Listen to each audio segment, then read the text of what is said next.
Victory, Zeus soon understood, was not the end of struggle. It was only its transformation. The Titans had been cast down into Tartarus, their voices swallowed by the abyss, their strength bound behind gates that would not easily yield. The old order had been broken, its foundations shattered beyond repair.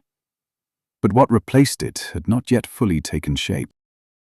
The world was vast. Too vast for any one being to rule alone. Zeus stood at the center of this new reality, the weight of dominion settling upon him not as a crown, but as a burden. He had fought, had endured, had claimed victory through strength and cunning. But ruling was something else entirely. It required not only power, but judgment. And he was not alone. Beside him stood his brothers, Poseidon and Hades, each shaped by the war in their own way, each carrying within them a strength that could not be ignored. They had fought as one, had endured the same darkness, had risen together from the depths of Cronus's shadow. To deny them would be to repeat the mistakes of the past. The memory of Uranus's fall, of Cronus's paranoia, lingered too strongly for that. And so, rather than claim everything for himself, Zeus chose differently. The three brothers gathered. There was no audience, no assembly of lesser beings to witness what was to come. This was not a moment for display, but for decision. The world, though quiet, seemed to hold its breath as they stood together, the weight of what they would choose pressing upon them all. Between them lay the question that would shape the future. How should the world be divided? The answer did not come through argument or force. They cast lots. It was an ancient act, older even than the Titans, a way of placing decision into the hands of something beyond individual will. Fate, chance, or perhaps something deeper guided the outcome. The bones were cast, and as they fell, the structure of the cosmos began to settle into its new form. Zeus drew the sky. It was fitting. The heavens, vast and ever-reaching, became his domain, the realm of air and storm, of cloud and lightning. The thunderbolt, forged for him by the Cyclopes, found its true place in his hand, no longer a weapon of war, but a symbol of authority. His voice would echo in thunder, his will carried in the shifting of the winds, his presence felt wherever the sky stretched above the earth. He became king, not only of the heavens, but of the gods themselves. Poseidon drew the sea. The waters, deep and restless, answered to him. The oceans, rivers, and all that flowed between them fell under his command. With his trident, he could stir the depths into fury, or calm them into stillness. The sea, once distant and undefined, now had a master whose nature matched its own, powerful, unpredictable, capable of both creation and destruction. Beneath the waves, Poseidon would build his domain, a kingdom of coral and current where creatures of the deep moved in silent acknowledgement of his rule. And Hades drew the underworld. It was not a realm many would have chosen. Dark, unseen, hidden beneath the surface of the earth, it carried with it the weight of endings, of what lay beyond life. But Hades accepted it without protest. Where Zeus ruled the skies and Poseidon the seas, Hades ruled what came after, the land of the dead, the silent realm where all mortal paths would one day lead. He did not seek glory. He sought order. Within his domain, souls would be judged, their fates determined not by whim, but by the quiet balance that defined his nature. He became the keeper of what was lost, the guardian of what could not return, and in doing so, he ensured that the world above could continue without being overwhelmed by what lay beneath. The earth itself remained. Gaia's domain was not divided. It stood as a shared realm, a place where all three brothers could act, where gods and mortals alike would walk, where the stories of the world would unfold. The mountains, forests, and plains did not belong to any one ruler, but existed as a meeting ground between the divine and the mortal, the seen and the unseen. Thus the cosmos was ordered. Sky, sea, and underworld. Three realms, distinct yet connected, each governed by one of the brothers who had risen from darkness into power. For a time, there was balance. Zeus returned to Olympus, the mountain that would become the center of divine rule. It was no longer a wild and unclaimed peak. Under his presence, it began to change, its heights taking on a clarity, a permanence that reflected the new order of the world. There he gathered those who would stand beside him. His sisters, Hera, Demeter, and Hestia, took their places, each embodying a different aspect of existence. Hera, proud and watchful, stood as queen, her presence as commanding as Zeus's own. Demeter carried the cycle of life and growth, her influence reaching into the fields and forests of the mortal world. Hestia, quiet and constant, became the heart of every home, her flame burning wherever life gathered. Others came as well. Athena, born of wisdom and strategy, her presence sharp and unyielding. Apollo, radiant and far-seeing, his voice carrying prophecy and song. Artemis, swift and silent, her steps echoing through the wild places untouched by civilization. Ares, fierce and relentless, embodying the brutal reality of war. Hephaestus, master of the forge, shaping the tools and weapons of gods and men alike. Aphrodite, whose beauty and influence could stir both love and ruin in equal measure. Hermes, quick of mind and movement, bridging the gaps between worlds. Together they formed the Olympian court. It was not a place of perfect harmony. The gods were not free of pride, nor of jealousy, nor of desire. They quarreled, took sides, intervened in the lives of mortals, and shaped the world according to their own natures. They were powerful, but they were not without flaw. And yet, they ruled. The age of Olympus had begun. Below them, humanity continued to grow, to change, to move beyond the simplicity of the Golden Age. The world, once shaped only by the actions of gods, now began to reflect the influence of those who lived upon it. The heavens had been won. The order had been set.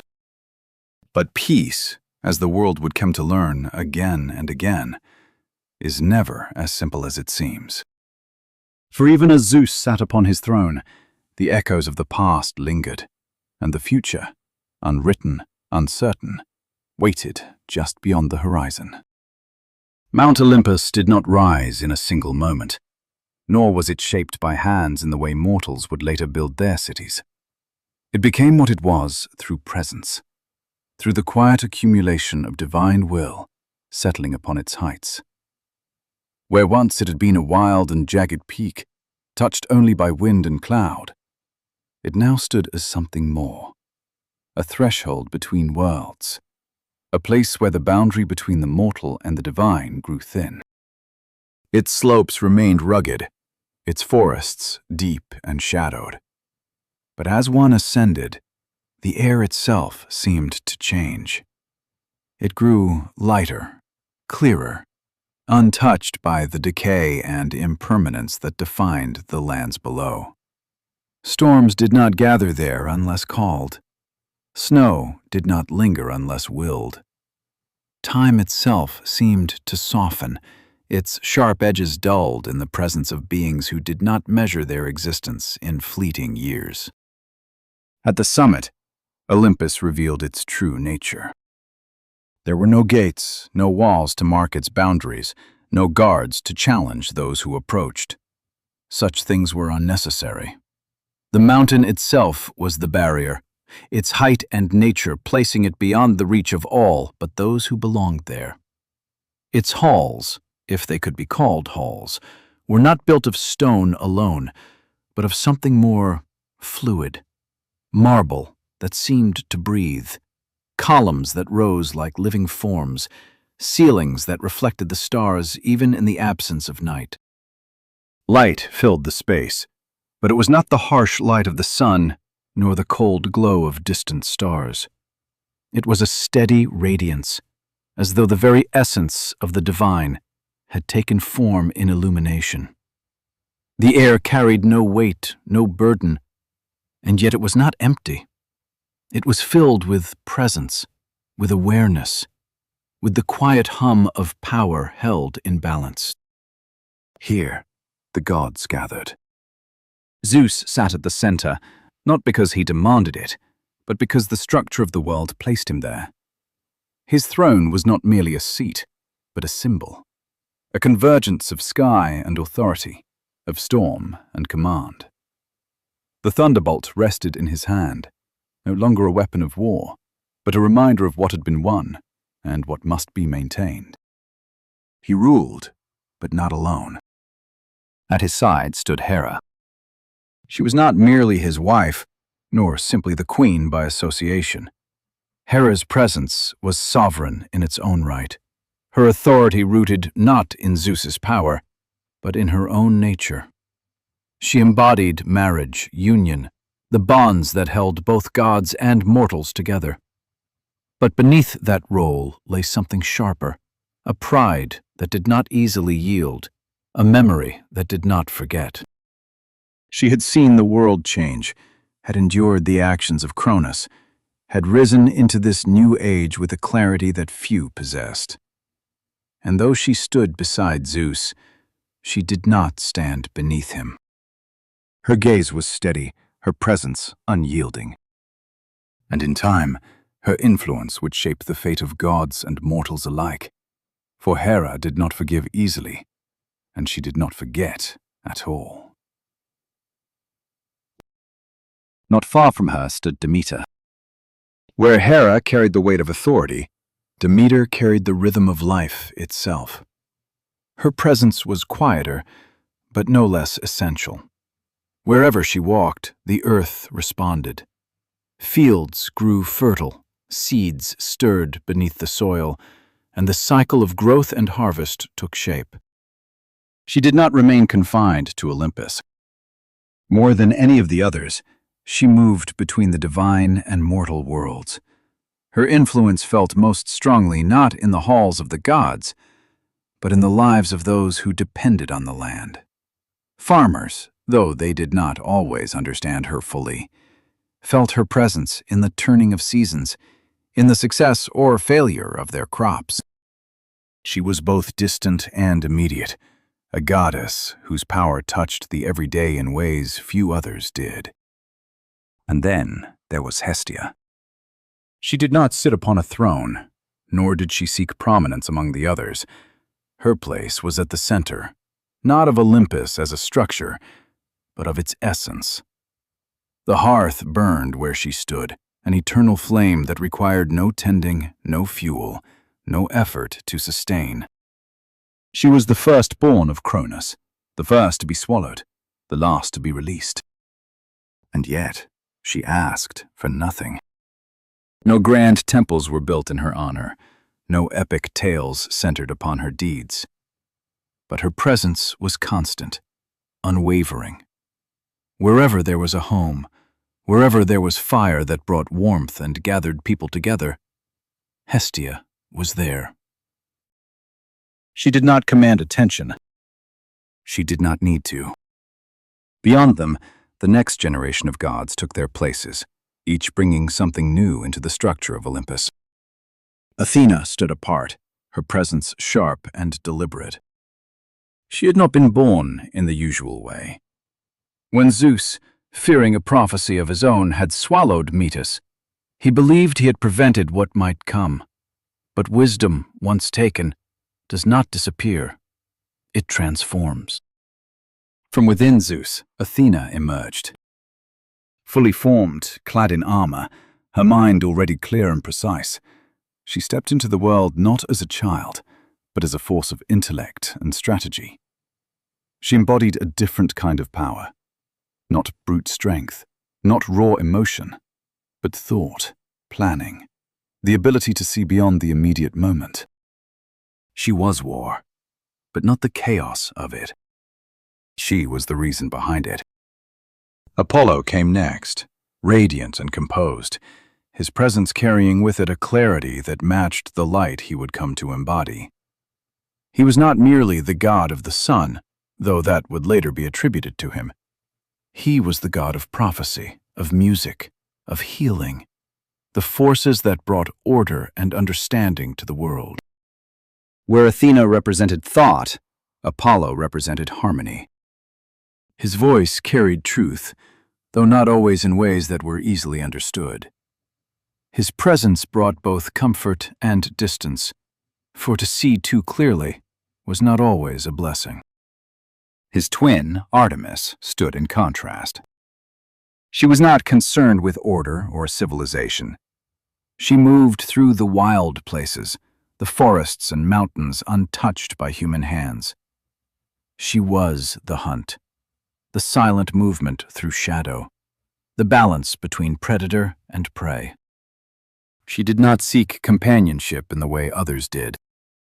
She was self-contained, her independence absolute. Ares stood among them as well, though his presence was more divisive. Where Athena represented strategy and controlled conflict, Ares embodied the raw, unfiltered brutality of war. He was not loved, not even among the gods.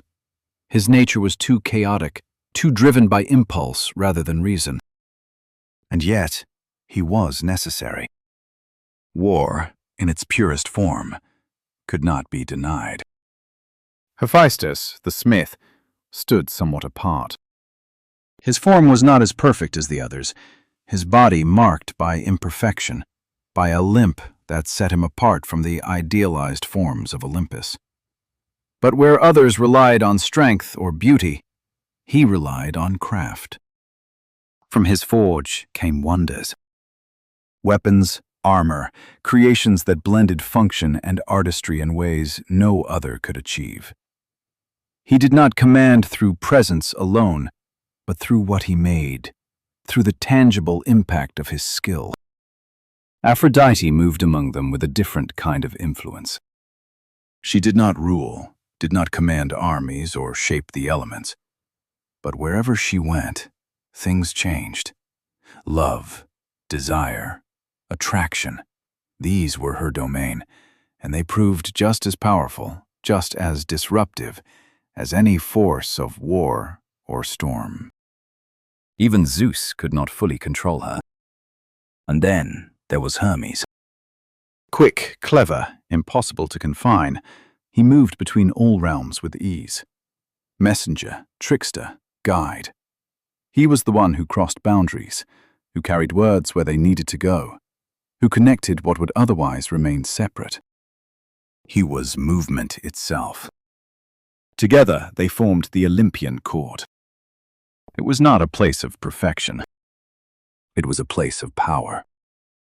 They argued, they formed alliances, they interfered in mortal affairs, they loved and betrayed, and shaped the world in ways both subtle and immense. Olympus was not a distant, untouchable paradise.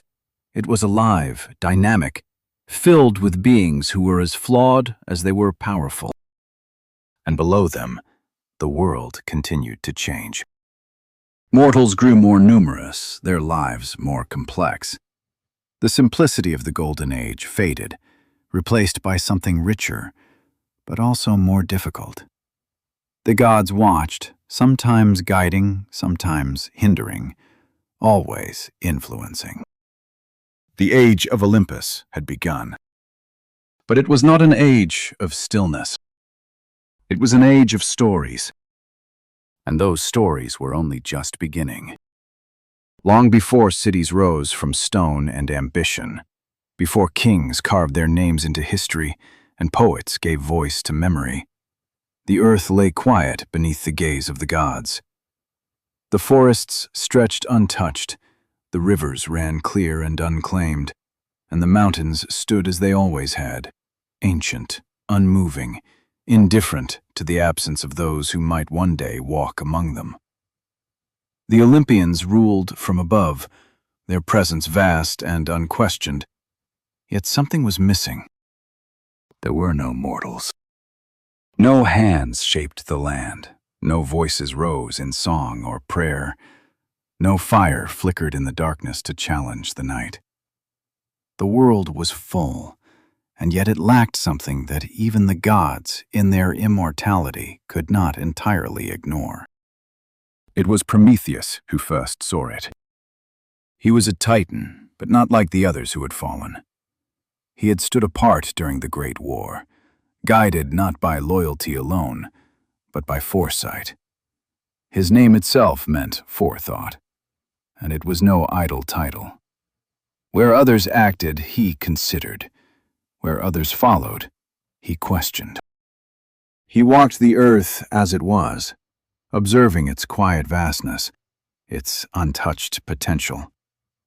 And in that stillness, he imagined something new. Not a god. Something smaller, more fragile. Something capable of change. With careful hands, he shaped them. From clay, some would later say, formed beside the banks of a river where the earth was soft and yielding. He molded limbs and faces, gave them structure, gave them form that echoed in some distant way the gods themselves. Upright, aware, capable of thought. And then he gave them life. How that life came is a matter of story and interpretation. Some say it was his breath that filled them, others that it was a spark drawn from something deeper, something even the gods did not fully understand. What matters is that they rose. The first humans. They were not strong. They had no claws, no fangs, no thick fur to shield them from cold. Their bodies were soft, their movements uncertain, their senses dull compared to the creatures that already roamed the world. They stood beneath the open sky, exposed and unprotected, their existence fragile in a way that no god could ever truly be. Prometheus saw them, and he understood immediately. They would not survive as they were. He went to Olympus. The journey was not one of distance, but of presence. He entered the domain of the gods not as a supplicant, but as one who had stood beside them, who had helped shape the outcome of the war that had brought them to power. He spoke to Zeus.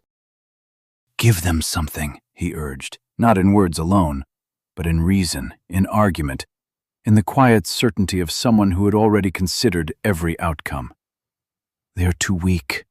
Without aid, they will fade." Zeus listened. But he did not agree. The memory of Cronus, of the prophecy, of the fragile balance he now held, lingered within him. The rise of something new, something that might grow, might change, might one day challenge, was not a risk he was willing to take lightly. Let them live, his judgment settled, but let them know their place. Fire, he declared, would remain with the gods. It was not merely warmth or light. It was transformation. It was the ability to shape the world, to turn raw material into something new. It was power. And power would not be given freely. Prometheus did not argue further.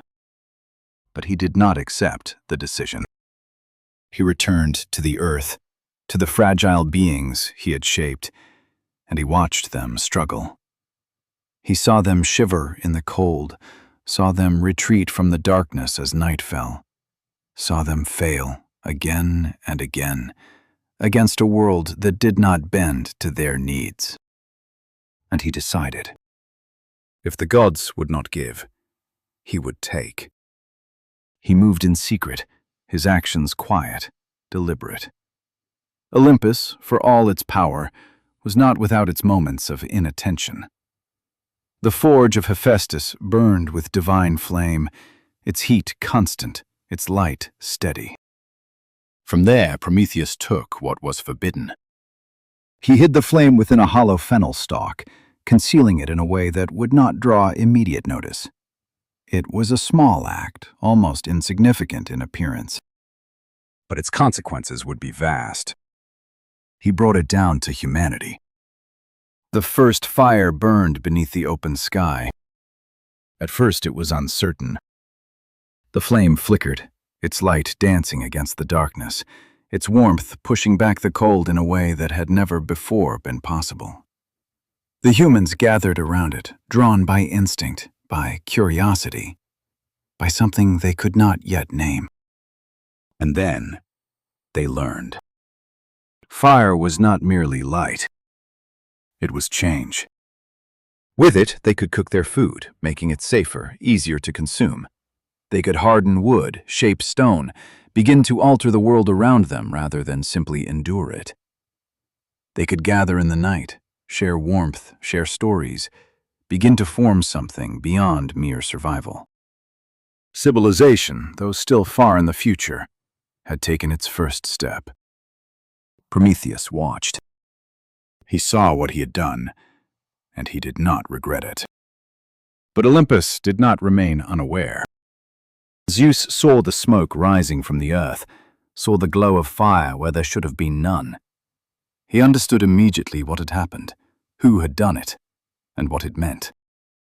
His response was not immediate. It did not come in a burst of anger or a sudden act of destruction. Zeus, unlike Uranus or Cronus, did not act without thought. He considered.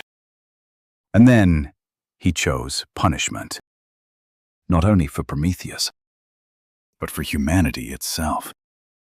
He called upon the gods.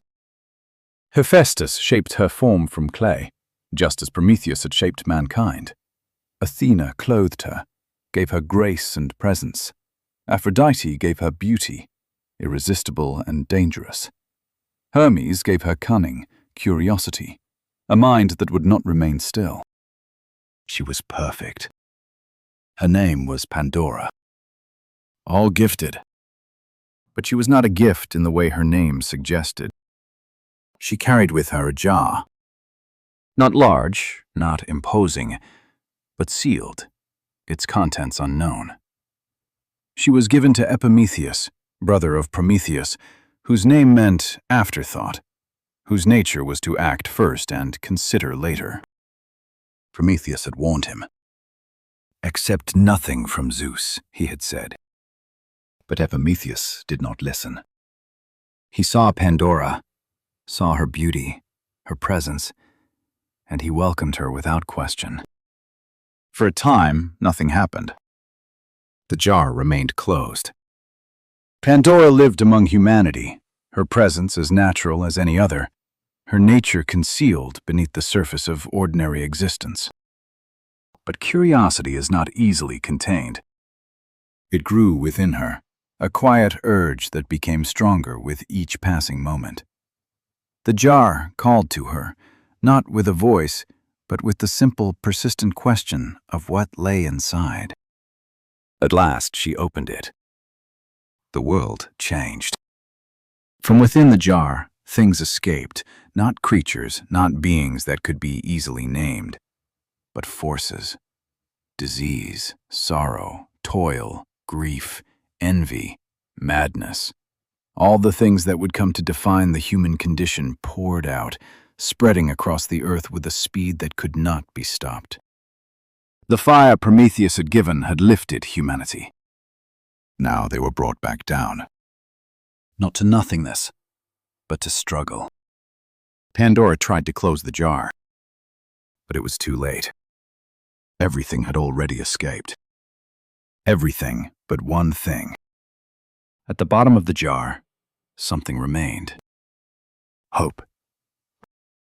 It did not rise with the others.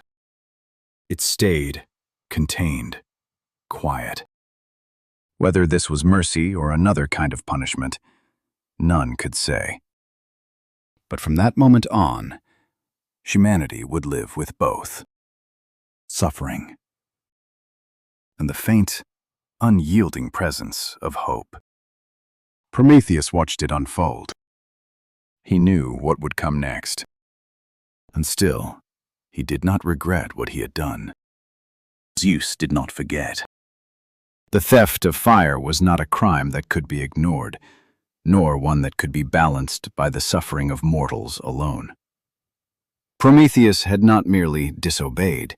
He had challenged the order Zeus had only just secured, had taken something sacred and placed it into the hands of beings not meant to wield it. The consequences had already begun to unfold upon the earth, but for Zeus, that was not enough. Justice, as he understood it, required something more enduring. Prometheus was taken. There was no struggle in the way mortals might imagine, no desperate attempt to flee, no cries that echoed across the heavens. Prometheus did not resist, not because he lacked the strength, but because he understood the nature of what was coming. He had seen it long before the act itself. Foresight, after all, was his nature. He was brought to the edge of the world. Not a place marked on any map, not a land that could be reached by ordinary means, but a boundary, a place where the known gave way to the unknown, where the sky seemed heavier, the air sharper, the silence deeper. Some would later name it the Caucasus, a mountain range of jagged stone and endless wind. Whether that name captures its true nature matters little. What mattered was that it was remote, unyielding, a place suited for what Zeus intended. There, Prometheus was bound. The chains that held him were not of iron or bronze, for such things would not suffice.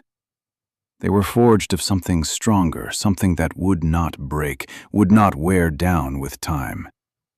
They held him fast against the rock, his body fixed in place, his gaze turned outward, toward a world he could no longer walk. And then came the eagle. It did not descend as a mere creature of flesh and bone. It was something more, an extension of Zeus's will, a force shaped into form. Its wings cut through the air with a sound that echoed across the empty expanse, its presence as relentless as the punishment it delivered. It came to him, and it fed. Each day it tore into Prometheus, its beak piercing flesh, its talons anchoring it in place as it consumed what it could reach. The pain was immense, beyond what mortals could endure, beyond what most gods would ever experience. And yet, Prometheus did not die. He could not. Each night, what had been taken was restored.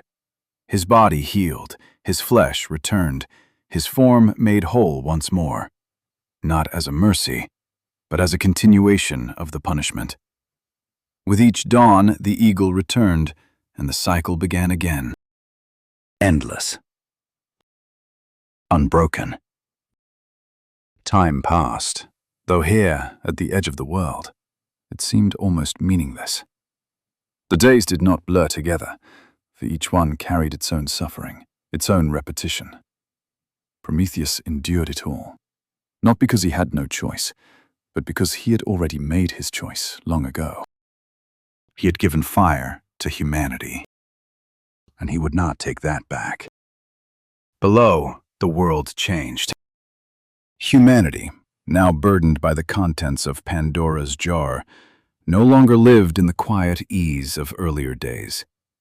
Hunger became a constant presence, pushing them to labor, to hunt, to struggle against the land rather than simply receive from it.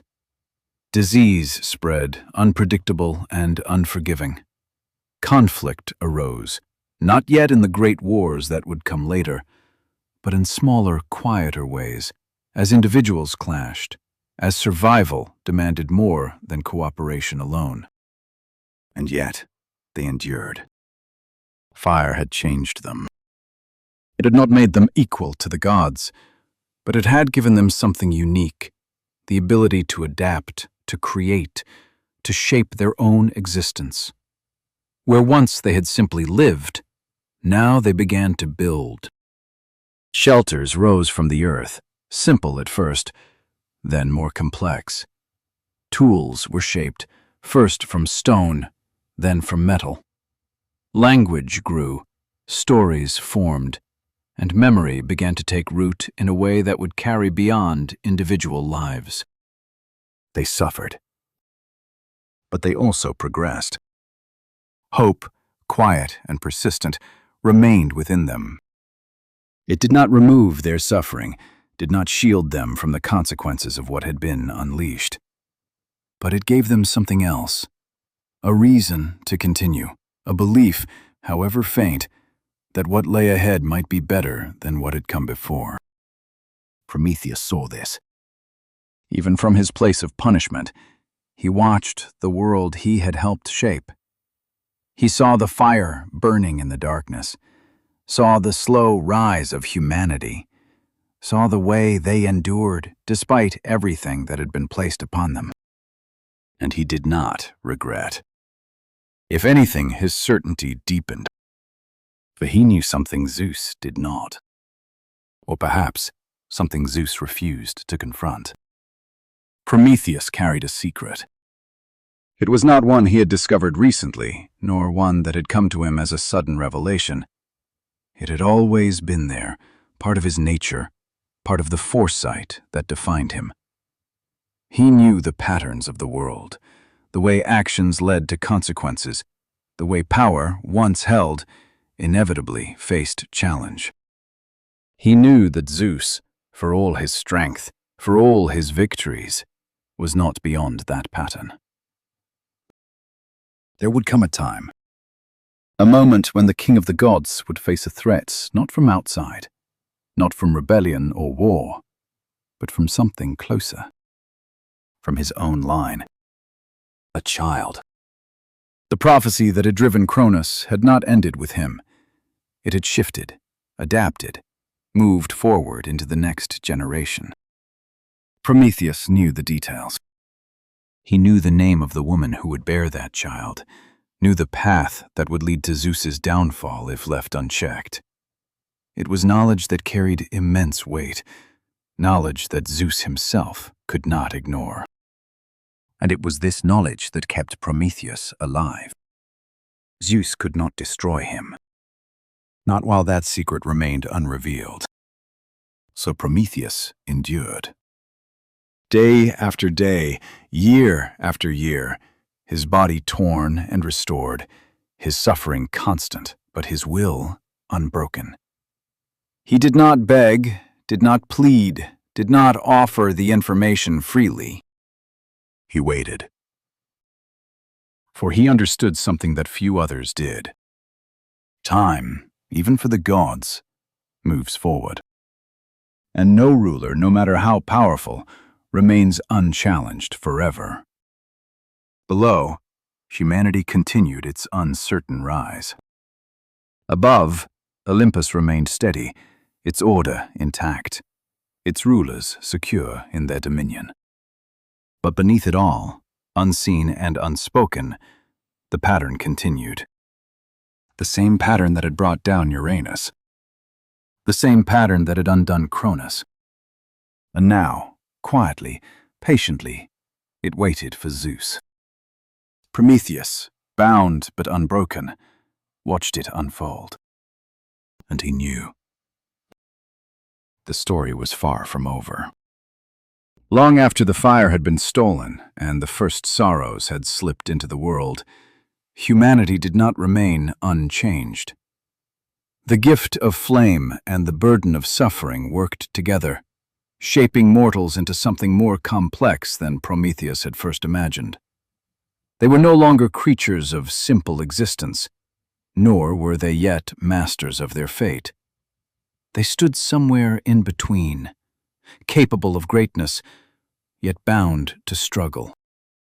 The poets who came much later would try to make sense of this long and winding journey. Among them was Hesiod, a farmer and storyteller who looked back across the ages and gave shape to what could not be easily understood. He did not see humanity as a single, unbroken line, but as a series of generations, each distinct, each marked by its own nature and fate. 5 ages, he said. 5 stages in the life of humankind, each one a reflection of both divine will and mortal failure. The first was the Golden Age.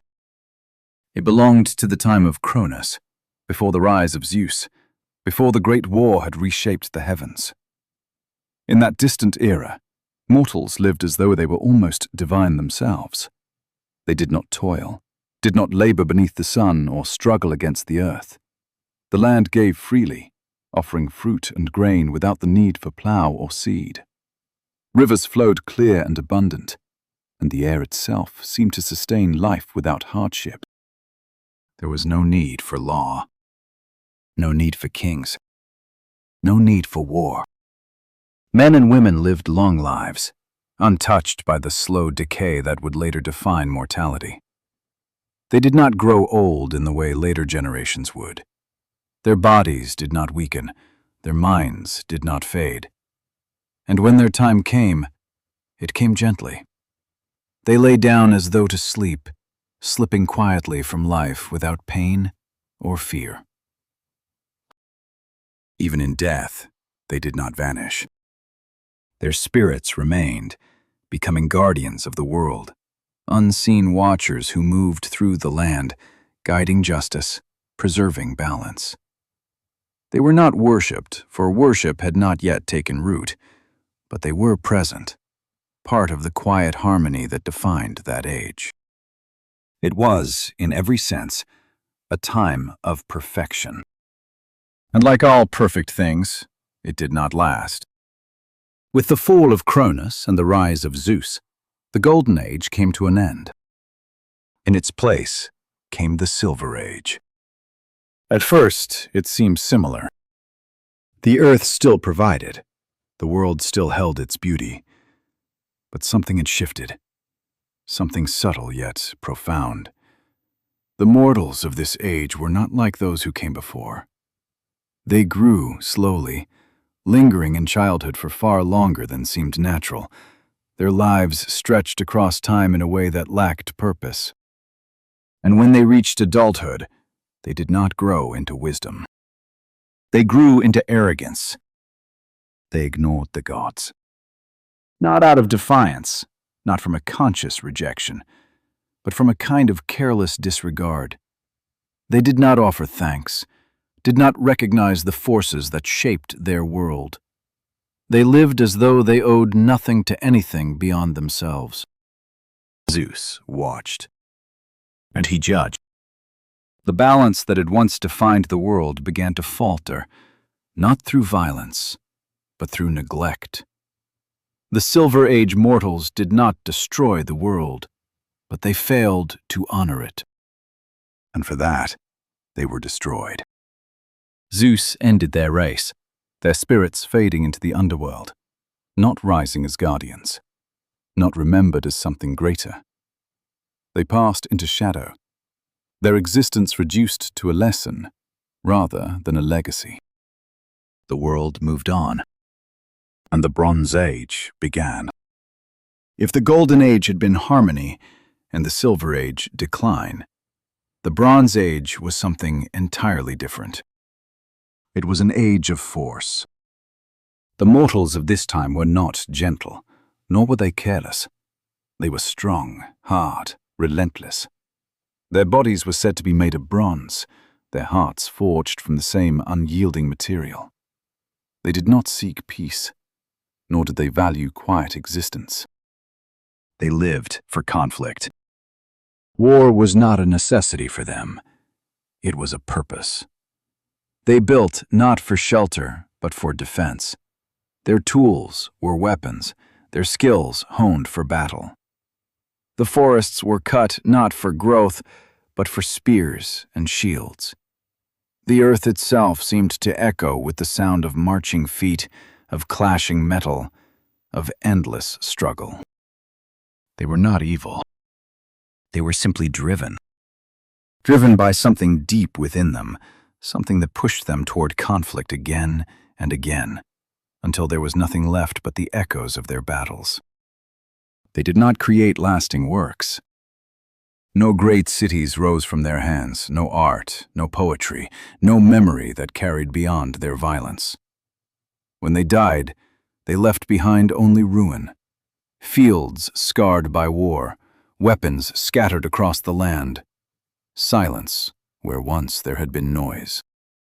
And when their age ended, it ended completely. They passed into the underworld without recognition, without honor, their existence consumed by the very force that had defined it. And yet, not all decline is unbroken. From the ashes of the Bronze Age, something unexpected emerged. The Heroic Age. It did not follow the same pattern. It was not weaker than what came before, nor more corrupted. It was, in many ways, greater. This was the age of heroes. Not gods, not mortals alone, but something in between.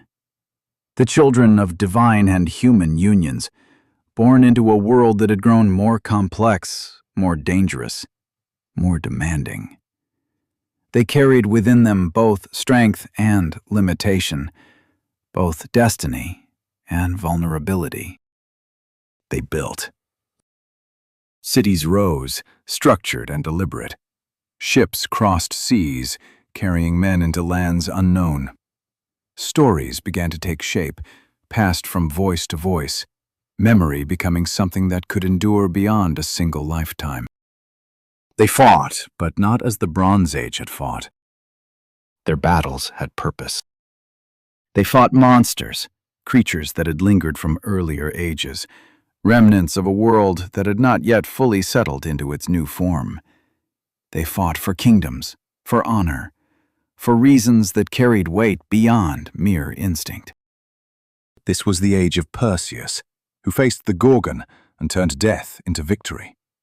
The age of Heracles, whose strength carried both triumph and tragedy.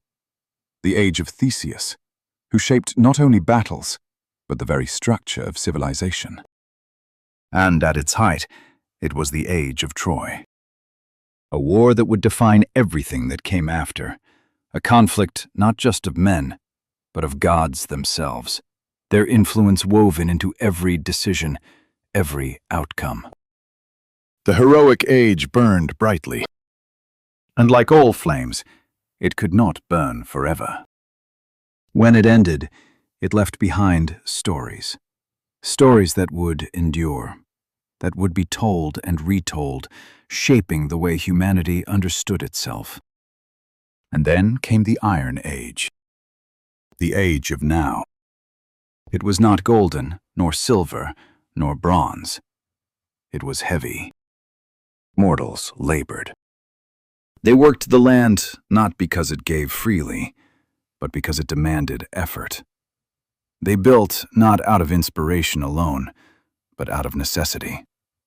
Hunger was constant, war frequent, suffering unavoidable. Trust weakened. Families fractured, friendships broke, promises lost their weight.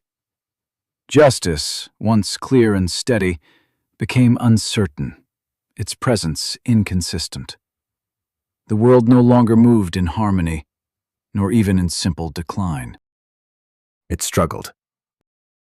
And yet, within that struggle, something remained. Hope. It had not escaped with the other evils from Pandora's jar. It had stayed, quiet and persistent, a small but unyielding force that refused to be extinguished. Even in the Iron Age, mortals continued. They built, they loved, they fought, they dreamed. They told stories of what had been, the Golden Age, the heroes, the gods who walked among them. They looked backward, but they also looked forward, imagining something better, something beyond the weight of their present. The gods watched. Sometimes with interest, sometimes with indifference. For the ages of man were not separate from the gods. They were reflections of choices made, of actions taken, of a world shaped not only by divine will, but by mortal hands. And as the Iron Age continued, uncertain and unsteady, one truth remained. The story was not finished. It had only grown more complicated. In the long unfolding of the heroic age, where the blood of gods and mortals mingled and destiny walked beside men, there rose figures whose lives seemed to bend the world around them. Their stories did not begin in peace, nor did they end in it. They were shaped by prophecy, by fear, by the quiet insistence of fate that no mortal, no matter how clever or strong, could ever fully escape. Among the first of these was Perseus. His story did not begin with triumph, but with a warning. In the city of Argos, King Acrisius ruled with the same unease that had haunted so many before him. Power, once gained, as a way of breeding fear, not always of enemies, but of what might come from within. And so when the oracle spoke, when it revealed that his daughter would bear a son destined to kill him, Acrisius did what many had done before him. He tried to prevent it. Danae, his daughter, was not cast out or slain. That would have been too direct, too dangerous, for even kings feared the consequences of angering the gods. Instead, he chose a subtler cruelty. He locked her away. Deep beneath the earth, within a chamber of bronze, sealed against escape, against intrusion, against fate itself. There she lived in isolation, removed from the world, from men, from any possibility that the prophecy might take root. But the gods do not obey walls. Zeus saw her. Whether it was desire, curiosity, or something more difficult to name, he came to her not in human form, but as something that could not be contained. A golden rain. It slipped through the cracks, through the smallest openings, falling into the chamber where Danae sat alone.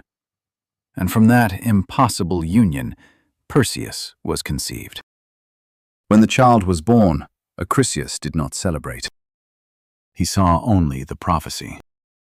And though he feared the gods, feared their wrath if he acted too openly, he could not allow the child to remain. So he chose another path, one that would place the outcome in the hands of fate itself. He sealed mother and child in a wooden chest and cast them into the sea. The waters closed around them, the chest drifting upon waves that had carried countless things before and would carry countless more. It was not a certain death, but it was not safety either. Acrisius had not killed them. He had simply let the world decide. But the sea does not always claim what is given to it. The chest drifted. Days passed, perhaps longer, until at last it reached the shores of Seriphus, an island quiet and removed from the larger currents of the world. There, a fisherman named Dictys found it, drawn not by expectation, but by chance. He opened it, and in doing so, changed the course of the story. He took them in. There was no grand reason, no prophecy guiding him. He saw a woman and a child in need, and he chose to help. In a world shaped by gods and fate, such simple acts of kindness often go unnoticed. But they matter. Perseus grew.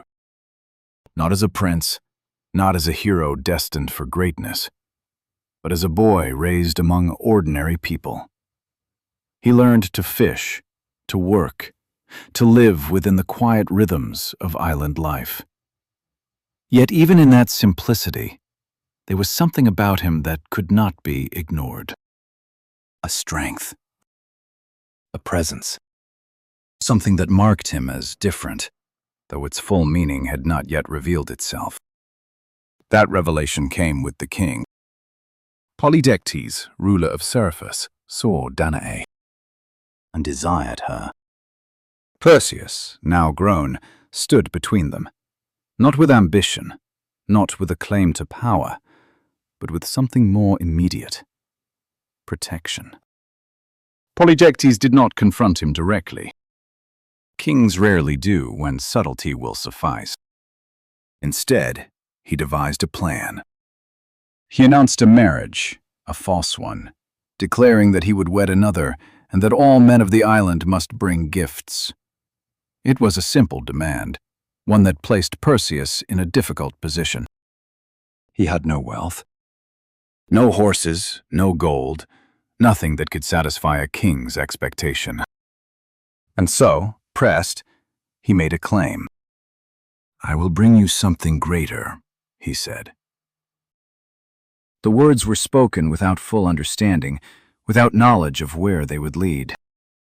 The head of Medusa. Silence followed.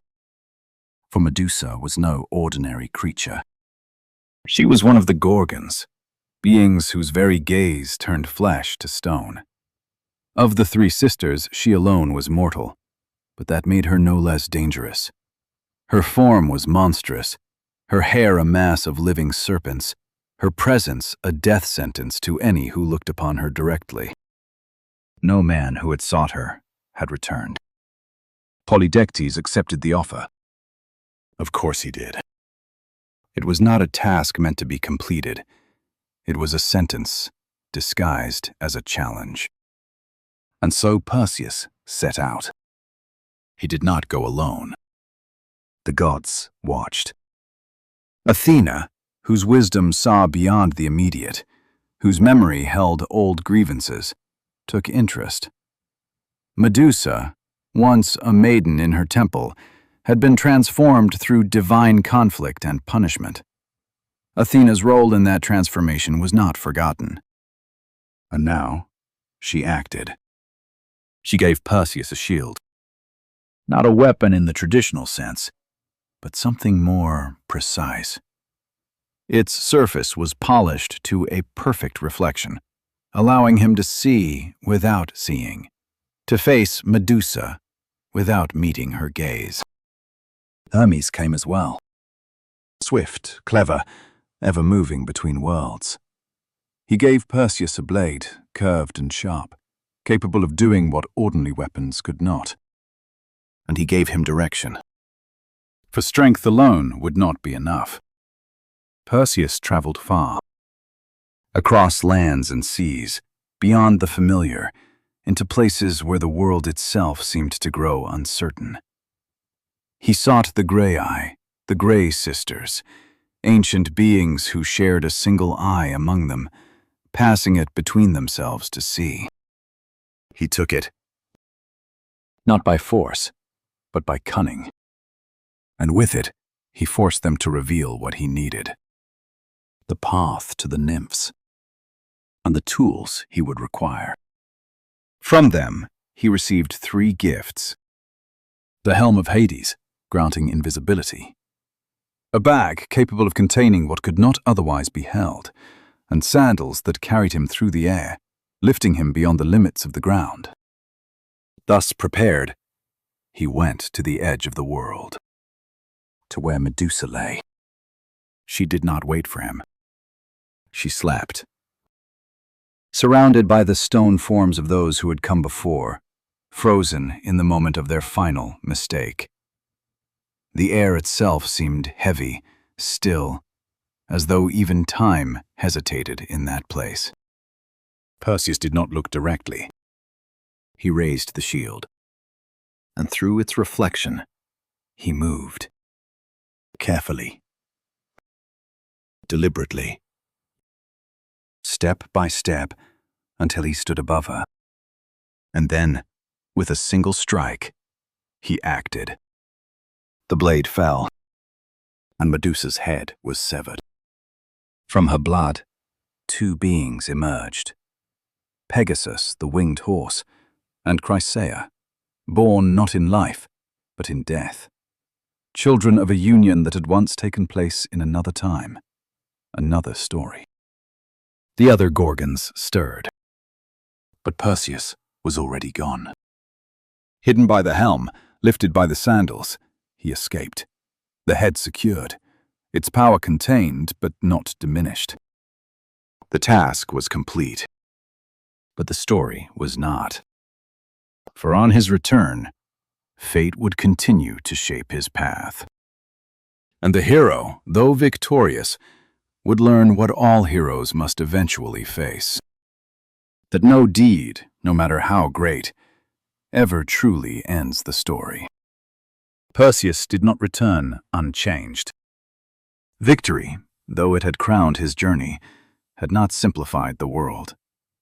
The head of Medusa, heavy within the sack given to him, was not merely a trophy. It was a burden, a reminder that power once gained must be carried, must be used, must be reckoned with. And as he traveled back across the vast and shifting lands, the world did not pause to honor his triumph. Instead, it presented him with something else. A choice. Along the shores of Ethiopia, where the sea stretched wide and restless, Perseus saw a figure bound to the rocks. Andromeda. She stood alone against the endless tide, her form fragile against the immensity of the ocean behind her. Chains held her fast, her gaze fixed not on the horizon, but on the inevitability that approached. For beneath the waves, something moved, a creature vast and ancient, sent by Poseidon as punishment for the pride of her mother Cassiopeia, who had dared to claim beauty greater than that of the sea nymphs. The cost of that pride was her daughter. Perseus did not turn away. He descended from the sky, his presence sudden, his question simple. Why was she there? Why had she been left to such a fate? The answer, when it came, was as it always was in such stories. Punishment, prophecy, the consequences of choices made by others. Perseus did not debate it. He did not question the justice of it, nor seek to understand the deeper balance of divine will. He saw a life at risk, and he acted. The sea rose.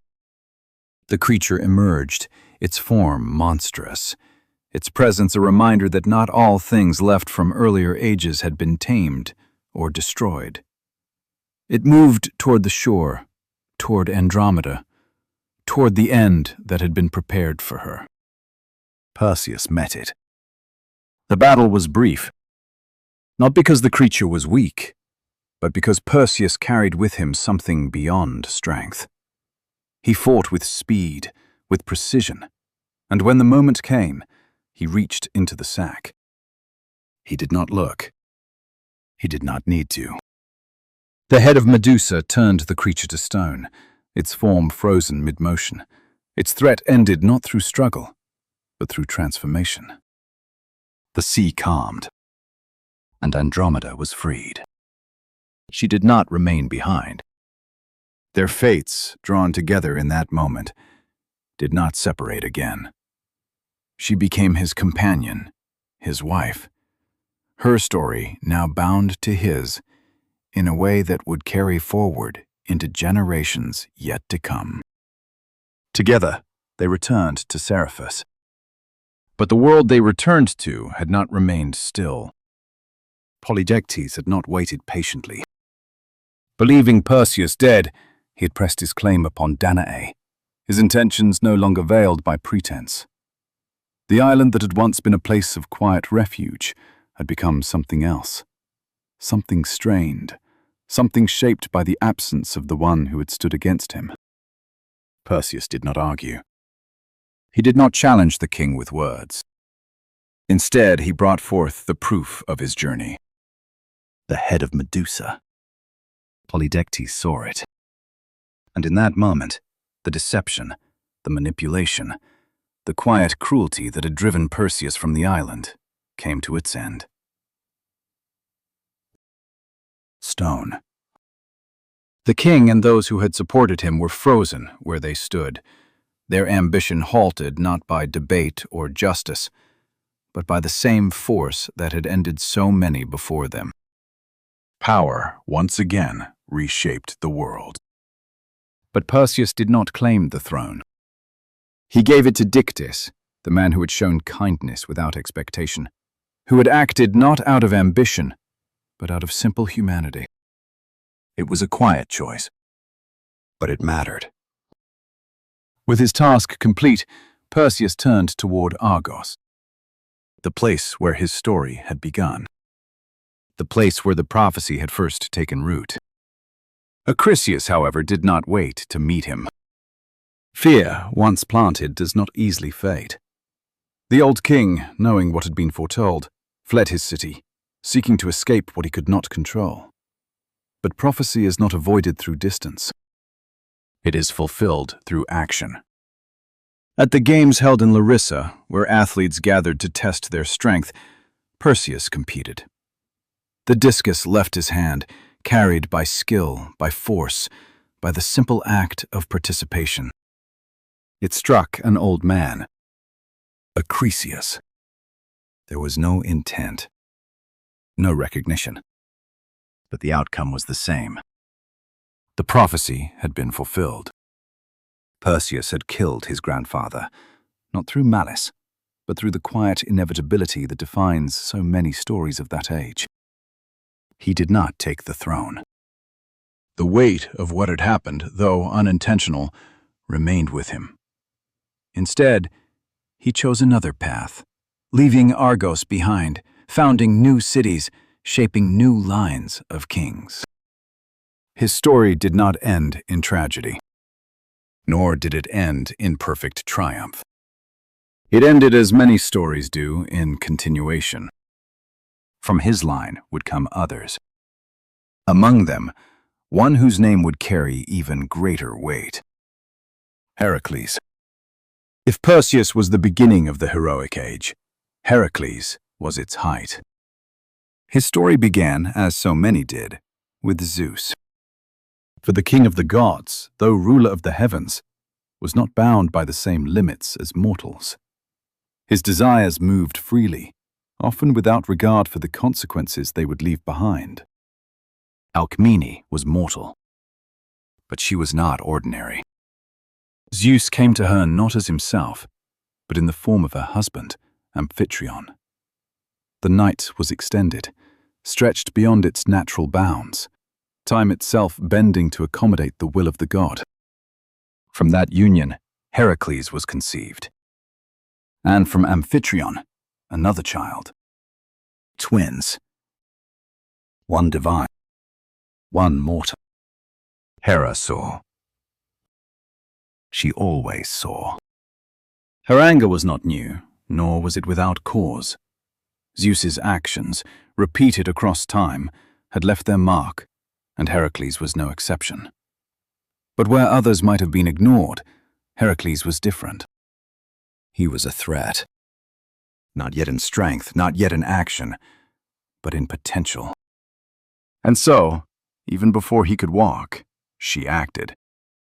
2 serpents were sent into his cradle. Silent, deadly, their purpose clear. But Heracles did not cry. He reached out, and he killed them, one in each hand. The first sign of what he would become. As he grew, his strength became undeniable.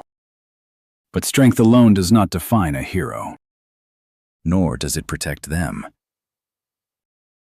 For Hera's anger did not fade. It waited. And when it came not from outside, but from within. Madness. It took him. Clouded his mind, twisted his perception, turned his own strength against what he loved most. His wife. His children. When it passed, when clarity returned, what remained was not victory, not triumph, but ruin. Heracles stood among the bodies of those he had killed. and the world, which had once seemed full of possibility, narrowed to a single truth. He had done this, and there was no undoing it. The greatest of heroes had begun his story not with glory, but with guilt. Grief does not move quickly. For Heracles, it settled like a weight that could not be cast off, a presence that followed him no matter where he turned. The strength that had once defined him, that had marked him as something extraordinary even among heroes, now felt hollow, useless against what he had done. No battle could undo it. No act of courage could erase it. And so he sought judgment. Not from men, whose understanding was limited, nor from the gods directly, whose will had already shaped his suffering, but from the place where truth was spoken in riddles, and fate revealed itself, only in fragments. Delphi. The sanctuary stood high upon the slopes of Mount Parnassus, its air thick with incense and prophecy. There, the Pythia spoke, not with her own voice, but as a vessel for something beyond her, something that carried the weight of divine will. Heracles came as a man broken. He did not ask for forgiveness. He asked for a way forward. The answer was not what he might have hoped.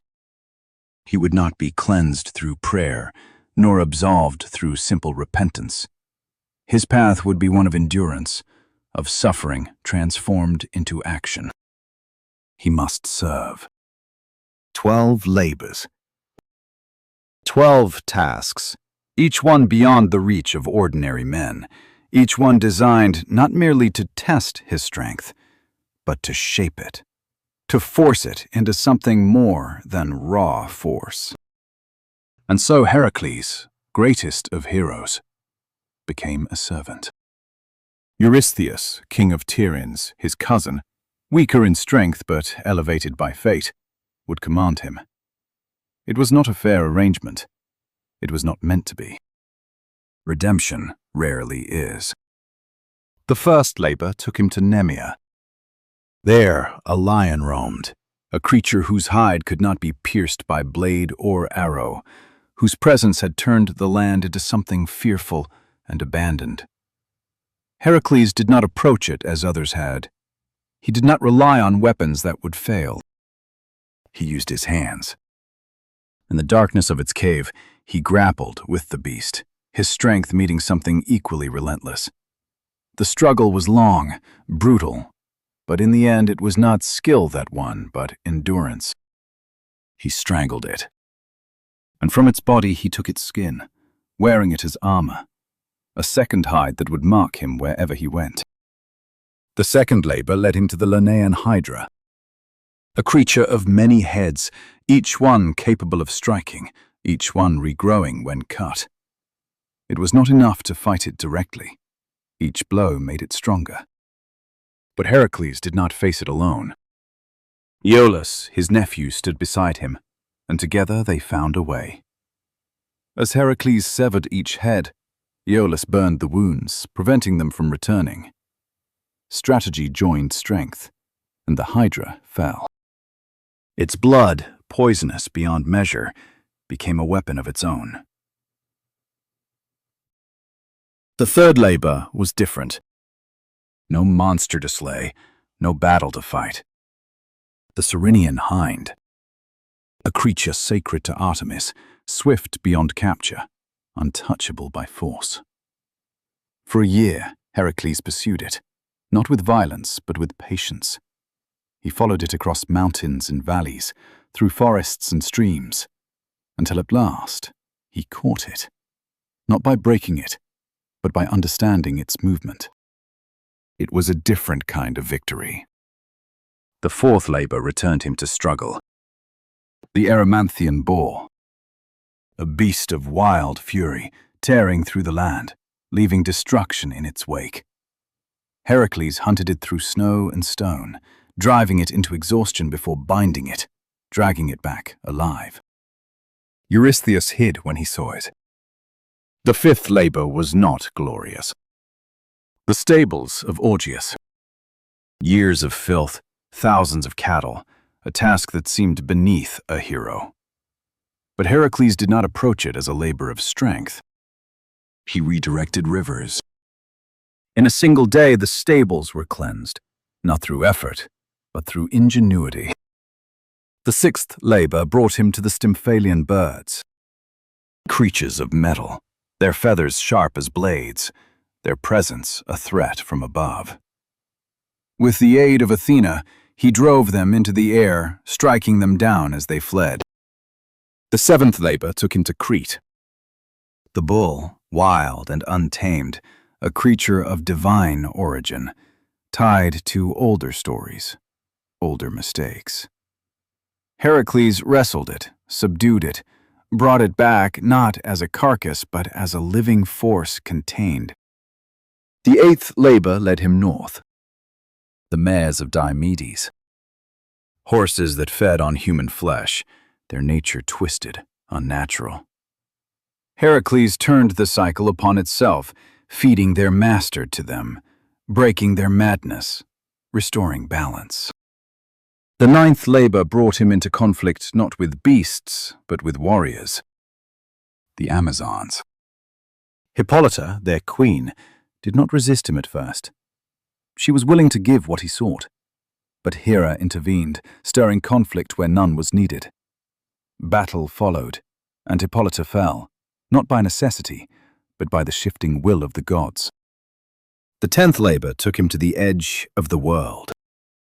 The cattle of Geryon. A being of 3 bodies, a guardian of something distant and difficult to reach. Heracles crossed lands few had seen, faced the giant, and returned with the herd, his journey marking the boundaries of the known world.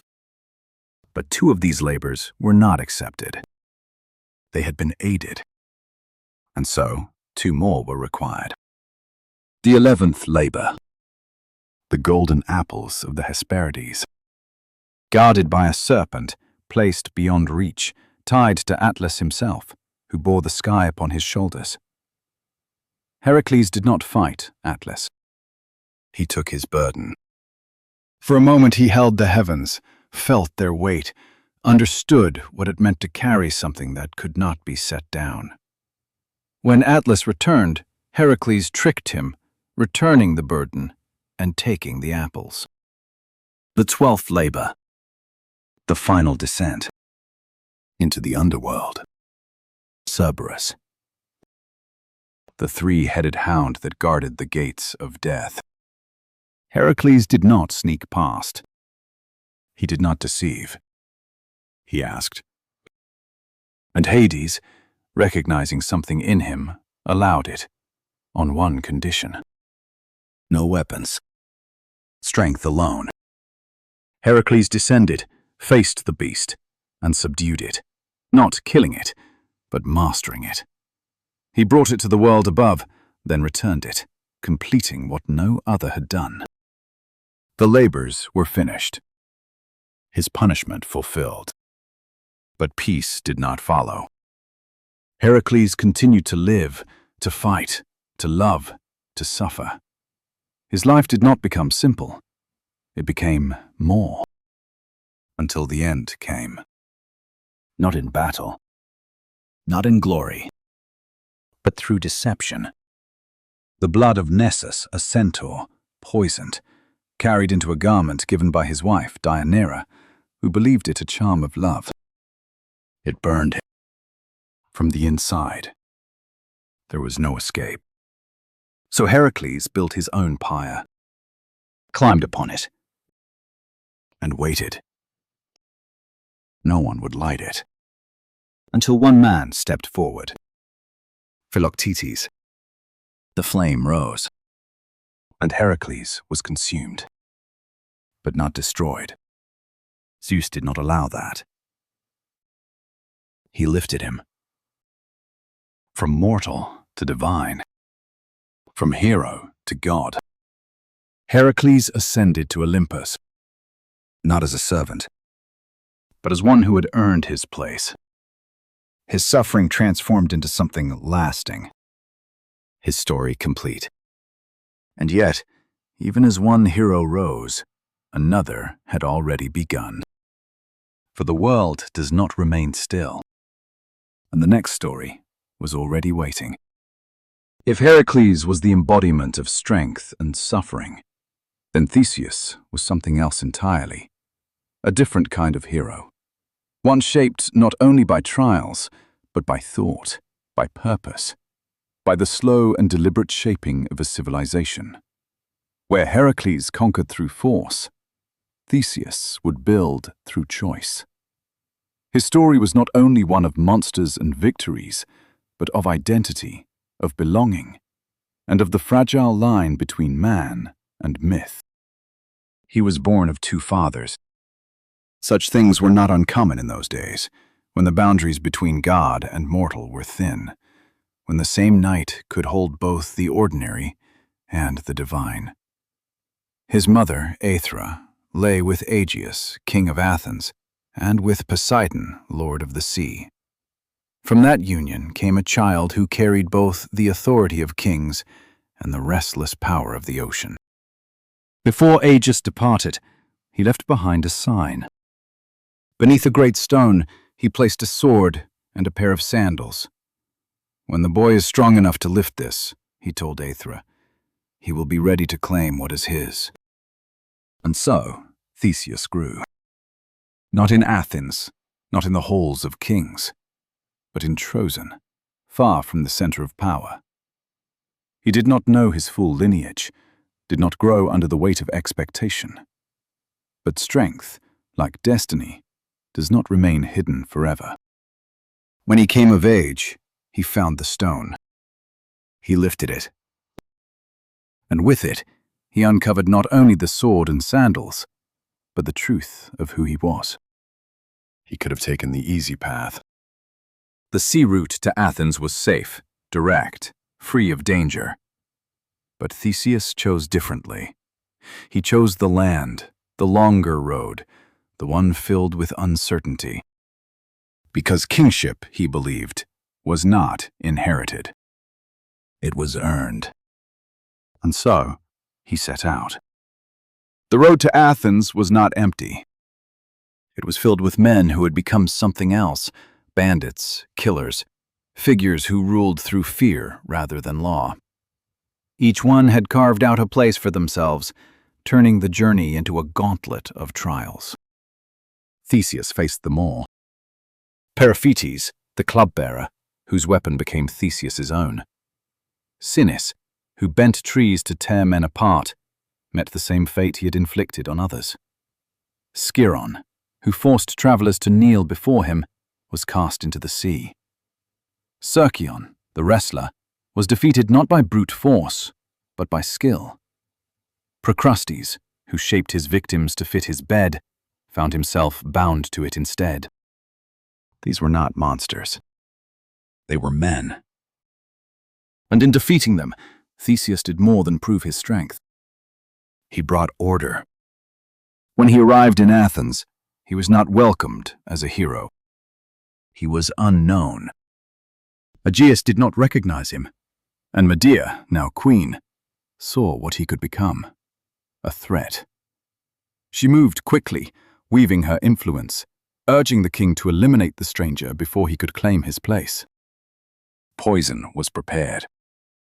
The cup was raised. And at the final moment, recognition came. The sword. The sandals. Aegeus saw, understood, and the cup fell from his hand. Father and son were reunited. But peace, as always, was brief. For Athens was bound by an older debt. To Crete.